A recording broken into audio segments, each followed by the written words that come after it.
Donc l'industrie du photovoltaïque, sur le plan contexte global, est une industrie qui gravite autour de la conception et la fabrication des cellules photovoltaïques, donc qui sont des semi-conducteurs, soit de première génération, donc dites en couche épaisse au silicium, ou de deuxième et troisième génération en couche mince.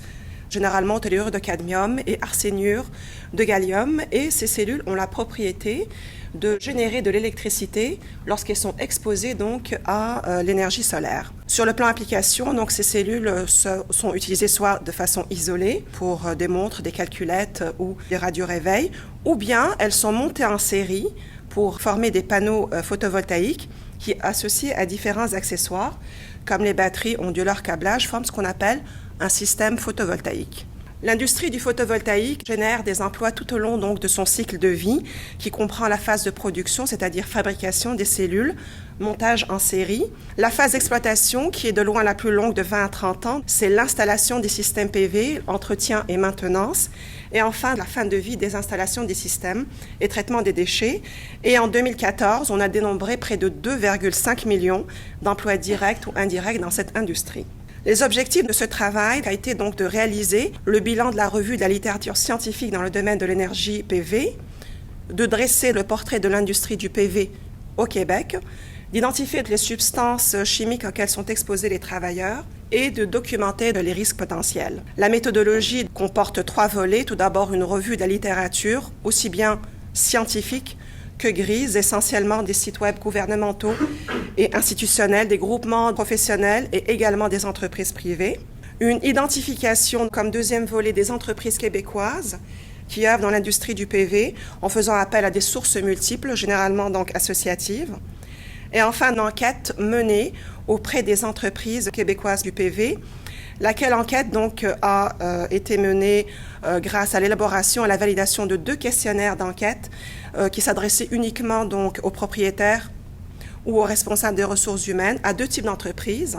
Les entreprises donc actives dans le marché de l'extraction ou de la fabrication donc liées au secteur du PV, et les entreprises actives dans le marché de l'installation des systèmes PV sur bâtiments. Et ces questionnaires abordaient 3 grandes thématiques: des renseignements généraux, donc nombre d'années d'existence, durée d'activité dans le secteur PV, etc. Des renseignements plus spécifiques, quel type de matériaux étaient produits, quel type de système PV était installé. Et enfin, un volet santé et sécurité au travail, c'est-à-dire quel type de substances étaient manipulées, nombre et catégorie de travailleurs et si des lésions ont été rapportées. Les résultats donc se déclinent en 2 parties. Tout d'abord, une synthèse des connaissances et donc les résultats de l'enquête. La synthèse de connaissances a permis d'éclairer 2 grands aspects. D'abord, les types d'emplois de l'industrie du PV, qui sont nombreux, selon les secteurs. Pour ce qui est de l'extraction des matériaux bruts et transformation des matériaux, ce sont des emplois traditionnels, ingénieurs civils, géologues, techniciens en métallurgie. Par contre, pour le secteur de la fabrication des panneaux photovoltaïques et des composants accessoires batteries onduleurs, les emplois sont plus spécialisés en haute technologie, ingénieurs chimistes, physiciens, des techniciens en travaux des métaux, etc. Et le secteur de l'installation, l'entretien et maintenance des systèmes PV fait appel à 2 types d'emplois, donc des emplois traditionnels, généralement des métiers de la construction, charpentier, couvreur, etc. Mais il fait également appel à un emploi spécialisé qu'on appelle installateur photovoltaïque, qui peut être un maître électricien, un maître d'œuvre ou un chargé de projet photovoltaïque, et qui nécessite une formation spécifique en courant continu, donc qui est généré par les panneaux PV, et alternatif, donc qui est directement utilisé, et généralement une accréditation ou une licence spéciale.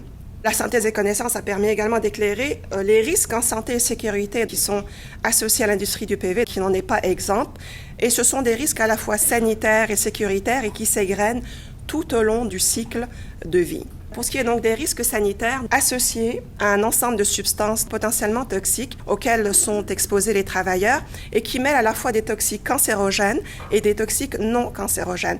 Les toxiques cancérogènes sont soit du groupe 1, selon donc le Centre international de recherche sur le cancer, et ça veut dire agent cancérogène pour l'homme. C'est le cas, par exemple, de l'amiante. Ça peut paraître bizarre, mais l'amiante peut se retrouver dans les éléments de construction qu'il est nécessaire d'arracher pour installer les systèmes photovoltaïques. Ça, c'est également donc des substances qui sont utilisées comme matériaux de base pour fabriquer des cellules, comme la silice cristalline, l'arsenic, le cadmium, ou bien des substances comme le chrome hexavalent pour les composants chromés comme les vis et cadres. Et comme substance du groupe 2A, c'est-à-dire probablement cancérogène pour l'homme, on retrouve essentiellement le plomb, qui est utilisé pour fabriquer les batteries solaires, mais également comme élément de soudure.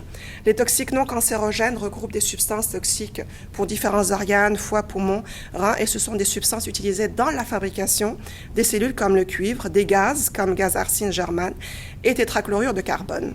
Le risque sécuritaire est à la fois chimique et physique. Le chimique se rencontre essentiellement lors de la fabrication des cellules photovoltaïques et on retrouve essentiellement des substances corrosives comme les acides et les bases utilisées comme agents nettoyants et de gravure pour les cellules PV, mais également des substances irritantes comme trifluorure de bore qui rentrent tous dans la composition donc des cellules PV, des substances inflammables comme le diborane et séléniure d'hydrogène, mais également des substances explosives, essentiellement donc soit des matériaux de base comme le silane ou le tellure, mais également des gaz comme le diazote et le phosphine de gaz, et également des substances asphyxiantes comme l'argon et l'hélium, donc tous utilisés pour la fabrication des cellules PV. Le risque sécuritaire physique est plus rencontré lors de l'installation des systèmes photovoltaïques, essentiellement les chutes de hauteur, parce que le travail se fait en hauteur, sur des pentes.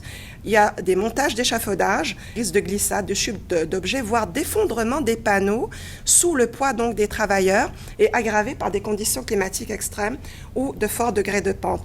Le choc électrique est également présent parce qu'il y a du courant continu qui est généré par les panneaux photovoltaïques sans arrêt dès qu'ils sont exposés à la lumière solaire, en plus des travaux donc de branchement électrique, surtout lorsqu'il y a des raccordements au réseau public et des défauts d'installation.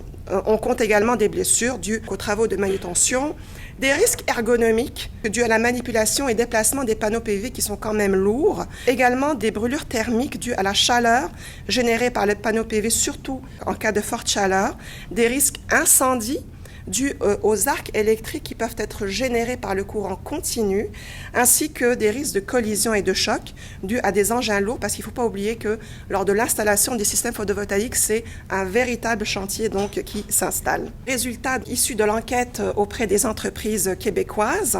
D'abord, l'identification donc, a permis de répertorier 163 entreprises qui œuvrent dans le domaine du solaire. Alors, solaire, c'est important parce que le mot-clé photovoltaïque n'existe pas dans les bases de données. Cette identification s'est faite grâce à des sources différentes, éparses, mais majoritairement d'origine associative. 106 ont dû être éliminées pour différentes raisons, soit qu'on ne pouvait pas les joindre, soit qu'elles étaient plus spécialisées dans la distribution des composants. Au final, 57 ont accepté de recevoir le questionnaire, mais après 2 à 3 rappels donc téléphoniques, 2 ont refusé de participer et 33 ont finalement renvoyé le questionnaire, ce qui donne un taux de réponse intéressant de près de 60%. 33 entreprises, une spécialisée dans le secteur de la fabrication, les 32 autres dans l'installation des systèmes PV sur bâtiments. Sur le plan général, ces entreprises, la majorité, donc 90%, étaient actives depuis 2 ans et plus, et la moitié depuis 5 ans et plus. Près de la moitié des entreprises consacraient plus du tiers de leurs heures de travail au secteur du PV, mais de façon générale, plus l'entreprise est jeune et plus le temps consacré au PV est important.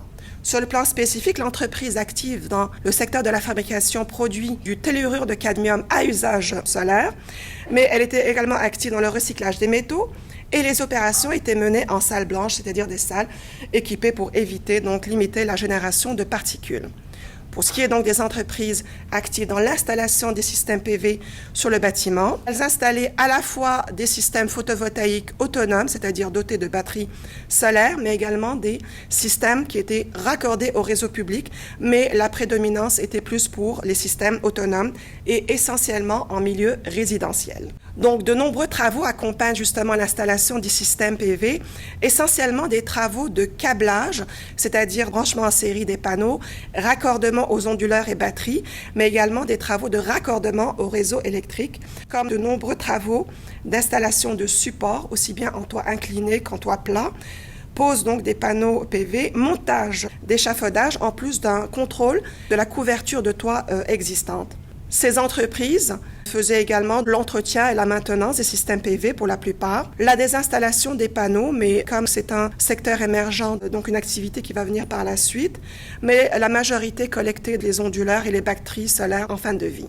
Le dernier volet du questionnaire santé-sécurité au travail a permis d'identifier les types de travailleurs. On a un peu de tout, des électriciens, des ingénieurs électriciens, des ingénieurs civils, des charpentiers, menuisiers, des manœuvres, des manutentionnaires, des techniciens de production. Et l'enquête a permis de comptabiliser 261 travailleurs dans ces entreprises. Pour ce qui est donc des matériaux manipulés, utilisés ou générés dans le secteur de la fabrication, on trouve aussi un peu de tout, du cadmium, donc du gallium, des substances corrosives, des vapeurs métalliques et d'après l'enquête, donc aucun accident de travail n'a été rapporté. Cette recherche aura permis de réaliser le bilan de la revue de la littérature scientifique dans le domaine donc, de l'énergie photovoltaïque, d'identifier les entreprises québécoises qui œuvrent dans ce secteur, d'identifier les procédés de fabrication et d'exploitation à problématique sécuritaire, et enfin d'identifier les substances chimiques auxquelles sont exposés les travailleurs et documenter les risques potentiels.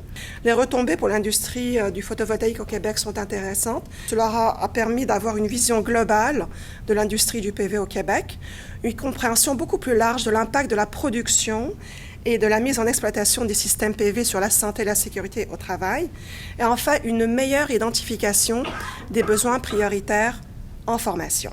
Bien avant l'étude, nous avons publié, Joseph et moi, un chapitre de livre qui a permis donc de défricher le terrain et de jeter une lumière sur les problématiques en santé et sécurité au travail en lien avec l'industrie du PV à travers le monde. Et par la suite, en plus du rapport, une publication scientifique a vu le jour et une communication donc au congrès de l'ACFAS en 2013. L'information a été diffusée par la suite auprès des entreprises participantes grâce à l'aide donc, de Marie-France Damour. Donc, il s'agissait d'envoyer par courrier postal donc, une copie du rapport scientifique aux entreprises participantes.